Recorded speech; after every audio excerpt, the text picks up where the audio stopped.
이번 사연은 신도시에서 주방 일을 하시는 32살 여성분께서 보내주셨습니다. 어떠한 일을 하더라도 오랫동안 열심히 일하면 이제는 장인으로 인정받는 시대입니다. 백종원 선생님도 정말 대단하신 분이죠. 하지만 신우들은 음식점에서 일한다고 무시하고 괴롭혀서 파혼을 하고 통쾌한 복수를 한 사연입니다. 무슨 일이 있었는지 지금 바로 알아보겠습니다.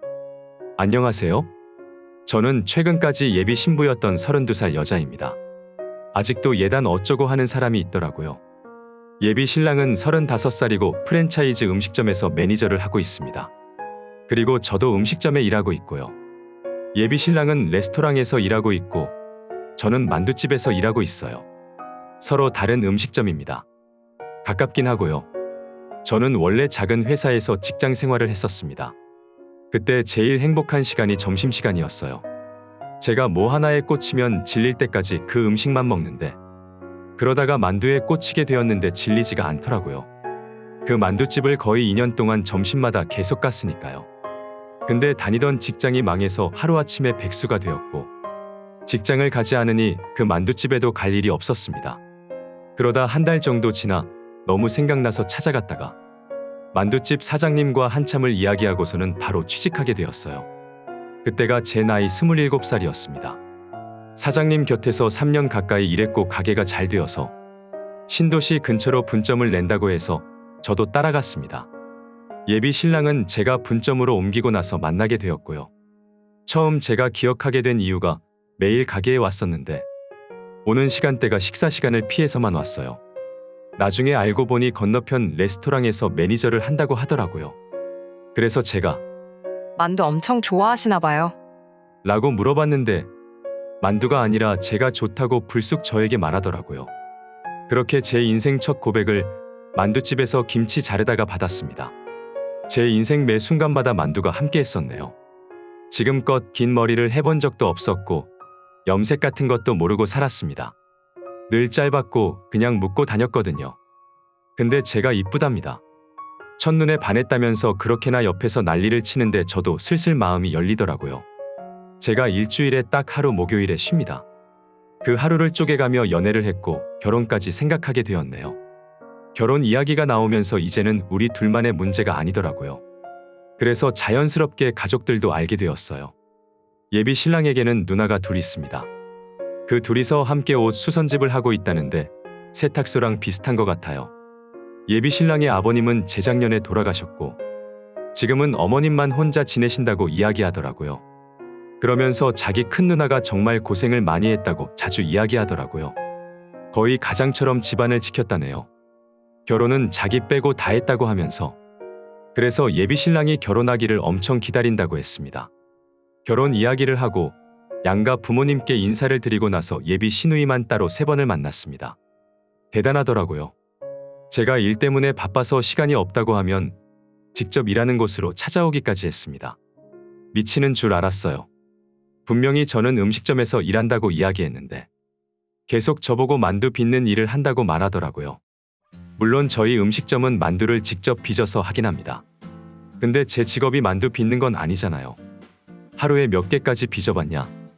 하나 빚는데 얼마나 걸리냐? 하길래 처음엔 호기심에 저런 질문을 하나 싶었는데 시간이 지날수록 호기심이 아니라 저를 무시하려고 하는 소리였다는 게 확실해지더라고요. 찾아와서도 그랬으니까요. 처음엔 예비 신우 둘이서만 오더니 만두가 맛있다면서 친구들을 데려와서 같이 먹더라고요. 늘 핑계는 같았어요. 근처에 막내 보러 왔다가 잠깐 들렸어. 하면서 불쑥 와서는 사람 정신을 쏙 빼놓기 시작했습니다. 저희 가게는 주문을 받으면 그 자리에서 만두를 빚습니다. 저는 거의 5년 넘게 해왔으니 손이 빠를 수밖에 없죠. 만두 참 잘 빚는다고 명절 때 걱정 없겠다고 하더니 늘 마무리는 자기 막내동생 예비신랑 자랑을 해요.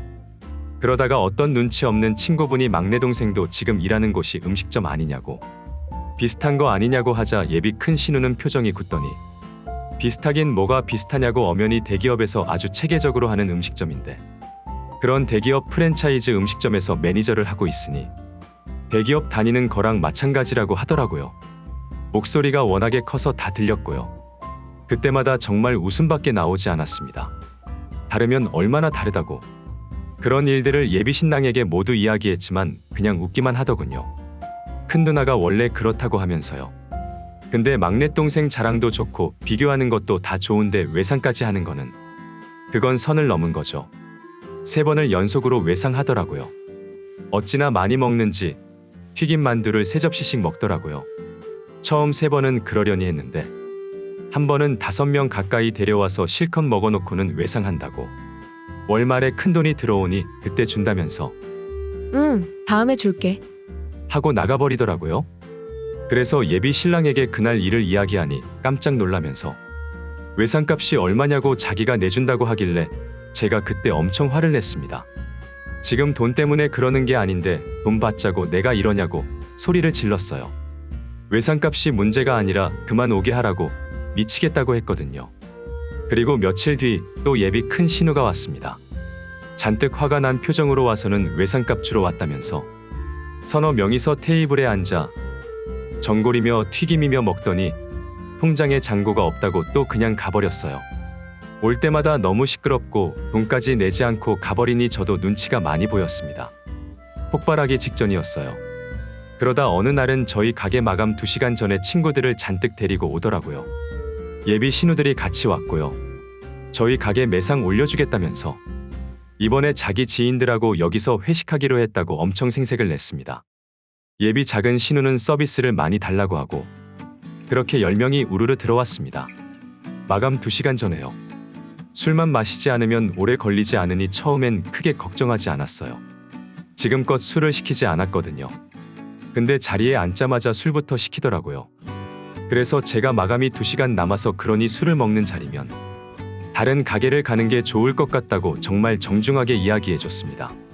근데 그냥 한 잔씩만 먹고 말 거라고 괜찮다고 하면서 앉아버리더라고요. 그때부터 조금씩 불안하기 시작했습니다. 결국 그날 파혼하게 되었고요. 자리에 앉자마자 술을 시키더니 아줌마들 10명이서 술을 마시기 시작했습니다. 그리고 이것저것 주문을 하는데 매상 올려주겠다더니 정말 엄청나게 시키더라고요. 전골을 4개나 주문해서 먹더니 만두튀김을 시켰습니다. 만두튀김을 5번을 시켰어요. 한 번에 시키는 게 아니라 눅눅해진다고 나눠서 시키더라고요. 저희 가게는 튀김 기름을 마감 전에 미리 불을 내려놔야 그날 쓴 기름을 퇴근 전에 정리할 수 있거든요. 그 사정을 미리 말했고요. 3번째부터는 제가 안 된다고 기름에 불 내려놨다고 이야기했는데 그냥 막무가내로 손님이 찾으면 새 기름을 받아서라도 하는 게 맞지 않냐며 술까지 취해서 소리를 지르는 바람에 계속 튀겼습니다.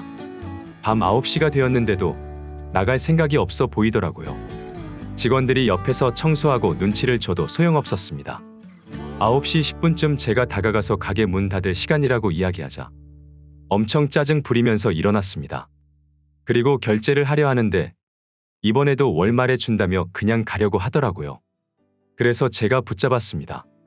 돈을 내고 가라고 지금까지 외상값만 40만 원이 넘는다고 했습니다. 그러자 예비 큰 신우는 저에게 가까이 오더니 그냥 집안 어른들에게 대접했다고 생각하라고 씩 웃고 나가려고 하더군요. 그래서 다시 붙잡았어요. 계속 돈을 내라고 했습니다. 그러자 이젠 뜬금없이 예단 이야기를 하더라고요. 대체 무슨 소린가 했습니다. 저보고 어차피 예단 안 할 거지 라며 물어보더니 자기가 중간에서 예단 없이 결혼하게 설득을 해주겠다면서 그걸 만두 값으로 퉁치자고 하더라고요. 그래서 제가 만두집에서 예단 이야기가 왜 나오냐고 하자 예비 작은 신우까지 오더니 어차피 예단 같은 거 할 형편 안 되는 거 아니야? 우리 덕분에 편하게 결혼하는 건데 세상에 우리 같은 시누이들이 어디 있어? 올케 예단비를 걱정해주고 그게 정 불편하면 예단 봉투 들고 오던가 하더라고요. 옆에서 예비 큰 신우가 만두 빚어서 무슨 돈이 어디 있겠어. 라며 또 무시하고 있었고요. 그래서 저도 이젠 뭐 참을 만큼 참은 상황이라 거침없이 말했습니다. 먹었으면 돈을 내라고 소리를 질렀어요. 그러자 예비 큰 신우가 눈빛이 바뀌면서 버르장머리를 만두랑 같이 빚어 버렸냐고 소리를 지르더라고요. 그때 옆에서 사장 언니가 소리를 지르며 나왔습니다. 만두피를 들고 나와서는 어디 거지 같은 것들이 와서는 내 동생 속을 긁냐면서 만두피를 던지기 시작했고 그렇게 가게 입구에서 난리가 났습니다. 전 바로 전화했고요. 제가 옆에서 전화기를 들자 예비 작은 신우는 그래, 빨리 막내한테 전화해라. 하는 거예요.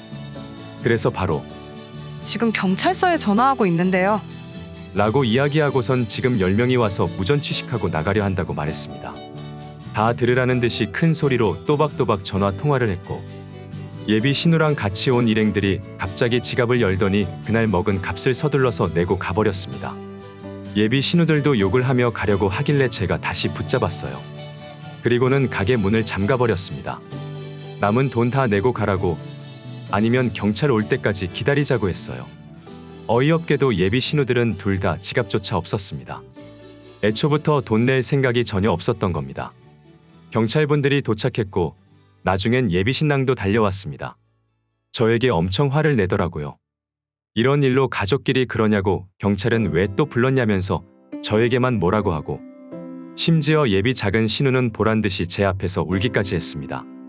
30만 원의 경찰까지 받다고 서럽다면서 계속 울더라고요.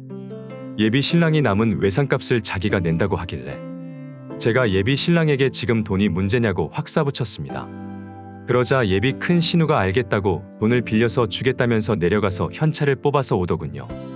40만 원 돈 뭉치를 들고 와서는 제 앞에다가 던져 놓으면서 그랬습니다.